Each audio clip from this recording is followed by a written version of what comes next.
रात का आधा पहर का समय था। शोभाराम की नींद खुलती है। वह बाथरूम के लिए उठता है। उसकी निगाह बगल में चारपाई पर पड़ती है, जिस पर उसकी पत्नी सो रही थी। लेकिन उस समय चारपाई पर उसकी पत्नी नहीं थी। चारपाई खाली देखकर शोभाराम अपनी पत्नी को आसपास देखता है, लेकिन वह कहीं दिखाई नहीं देती है। शोभाराम छत पर जाता है तो देखता उसकी पत्नी और एक व्यक्ति बिना कपड़ों के आपत्तिजनक स्थिति में होते हैं। शोभाराम यह दृश्य देखकर सिर पकड़कर बैठ जाता है, पर उन दोनों को पता ही नहीं चलता कि उनको कोई देख रहा है। वह दोनों अपनी हवस की आग बुझाने का प्रयास करते रहते हैं। उसके बाद छत पर ऐसा खौफनाक मंजर देखने को मिलता है जिसे सुनकर लोगों के रोंगटे खड़े हो गए।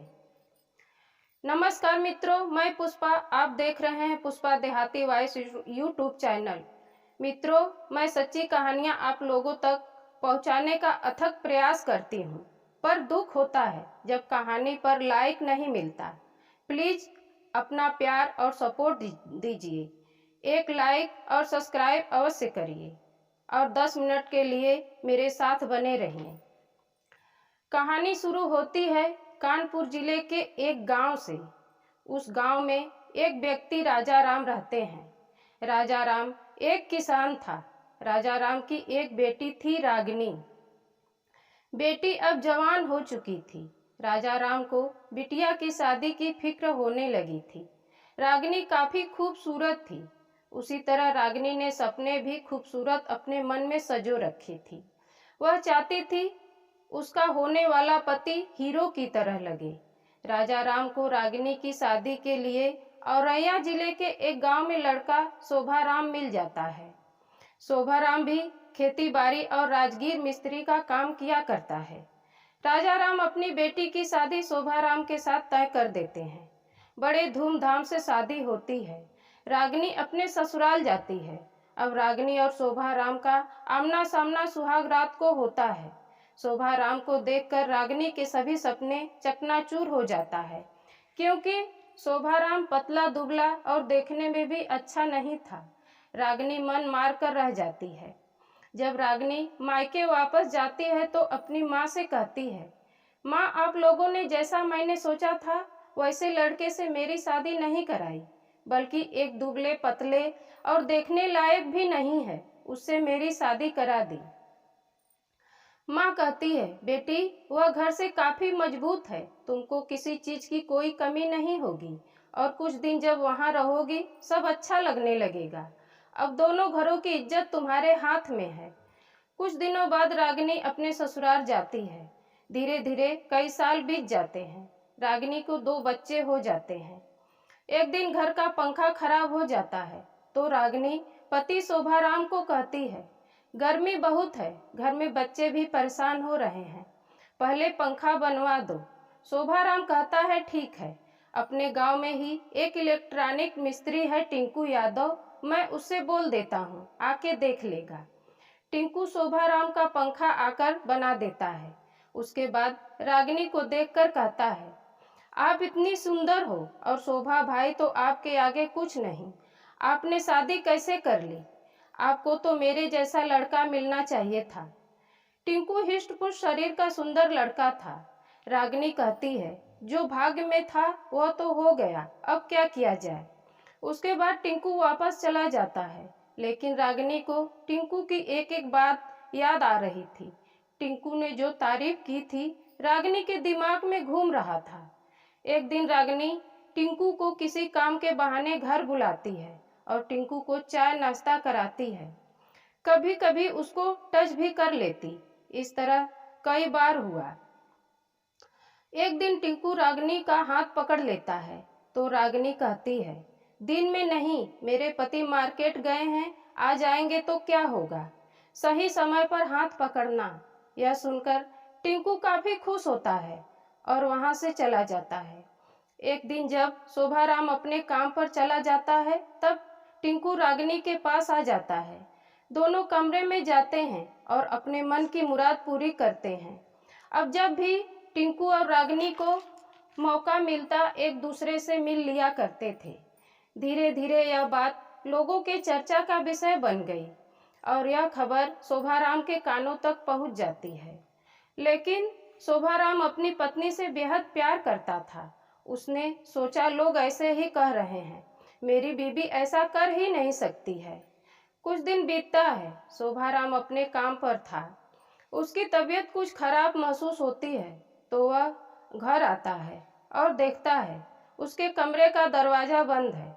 शोभाराम खिड़की से देखता है। अंदर का नजारा देखकर वह उसके ऊपर एक बिजली सी गिर पड़ती है। शोभाराम देखता है उसकी पत्नी और टिंकू बिना कपड़े के आपत्तिजनक स्थिति में थे। शोभाराम दरवाजा खटखटाता है। रागिनी और टिंकू जल्दी जल्दी कपड़े पहनते हैं और रागिनी दरवाजा खोलती है। टिंकू वहां से चला जाता है। शोभाराम रागिनी को डांटता है, कहता है, तुम्हारी बड़ी बेटी लगभग 8 साल की हो गई है, उसका तो शर्म करो।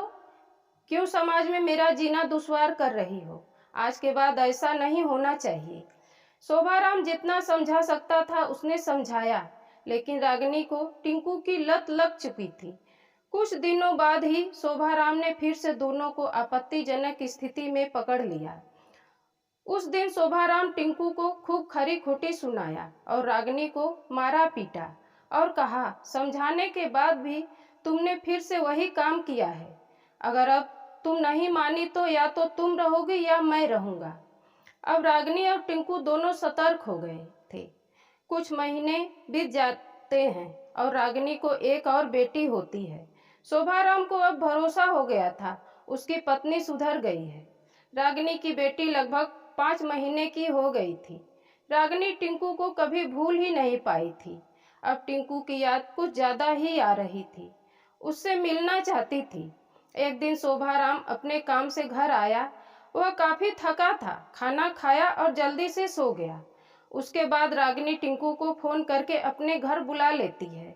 आधी रात के बाद शोभाराम की नींद खुल जाती है और वह बाथरूम करने के लिए उठता है। तभी शोभाराम की निगाह थोड़ी दूर पर पड़ी चारपाई पर पड़ती है, जिस पर उसकी पत्नी अपनी छोटी बच्ची के साथ सोती थी। वह चारपाई खाली थी। उसकी पत्नी रागिनी उस पर नहीं थी। शोभाराम इधर उधर देखता है पर रागिनी नहीं दिखती है। शोभाराम सोचता है शायद छत पर गई होगी। वह छत पर जाता है और देखता है उसकी पत्नी और टिंकू निवस्त्र एक दूसरे में लिपटे हुए थे। शोभाराम गुस्से से लाल होकर वहीं पास पड़ी एक ईंट उठाता है, उनके पास जाता है। वह दोनों एक दूसरे में इतना खोए थे, उनको पता ही नहीं चलता है कि उनके पास कोई है। तभी शोभाराम टिंकू के सर पर ईंट का जोरदार वार करता है। टिंकू का सर फट जाता है। तभी रागिनी टिंकू के ऊपर लेटकर उसे बचाने का प्रयास करती है और कहती है, इसे मत मारो, मैं इससे प्यार करती हूँ। मैंने तुमको कभी दिल से नहीं चाहा, ना ही पति माना है। यह सुनकर शोभाराम का गुस्सा और बढ़ जाता है। वह रागिनी के सिर पर भी वार करता है और बारी बारी दोनों के सिर पर जोरदार वार तब तक किया जब तक दोनों मर नहीं गए। उसके बाद वही पास में बैठकर बीड़ी पीने लगता है और सोचता है आगे क्या करे। तभी वह मोबाइल से 112 नंबर पर फोन करता है और कहता है, साहब, मैंने अपनी पत्नी और उसके प्रेमी को जान से मार दिया है और लाश छत पर पड़ी है और मैं भी वहीं बैठा हूँ, आकर गिरफ्तार कर लीजिए। पुलिस वाले कहते हैं, दारू पी रखी है क्या? होश में तो हो, क्या कह रहे हो?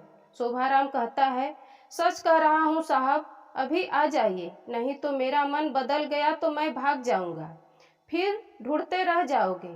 प्रशासन के आला अफसर दिए गए पते पर पहुंचे। जब छत पर गए तो उनकी रूह कांप गई। पूरा छत खून से रंगा हुआ था। शोभाराम को गिरफ्तार कर लिया जाता है और वह ईंट को कब्जे में लेकर लाश पोस्टमार्टम के लिए भेज दिया जाता है। सुबह टिंकू की मां रिपोर्ट शोभाराम के खिलाफ लिखवाई जाती है। दोस्तों, ऐसे मानसिक अपराधिकता वाले लोगों से बचे। किसी पर भरोसा करके घर के अंदर काम करने वाले व्यक्ति को बिल्कुल ना भेजें।